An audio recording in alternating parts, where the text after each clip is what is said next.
What if I told you the oldest land on Earth is a place you can still walk on today? Not in Europe, not in Asia, but in Africa. 4.5 billion years ago, Earth was a violent inferno.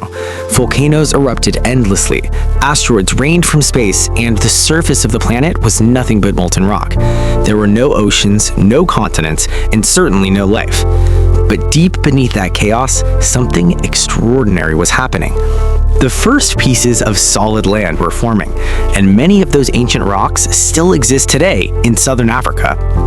Geologists call them cratons, the oldest surviving fragments of Earth's crust. Africa is built on 5 of them: the Kaapvaal, Zimbabwe, Congo, Tanzanian, and West African cratons. The most ancient of them all is the Kaapvaal Craton, formed around 3.6 billion years ago.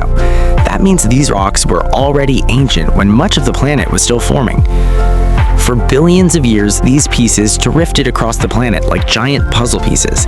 Then, about 200 million years ago, a massive geological collision slammed them together in a violent mountain-building event.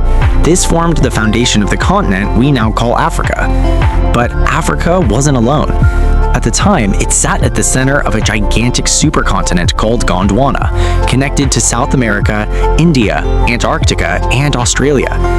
Then, about 200 million years ago, the Earth began to tear Gondwana apart. South America drifted away. India sped toward Asia. Oceans flooded into the cracks, and Africa slowly became the continent we know today. But the most incredible part of Africa's story was still to come, because once the land was ready, humanity would rise here. In the next episode, we uncover the caves, fossils, and discoveries that prove Africa is the birthplace of humankind. And trust me, the discoveries will shock you.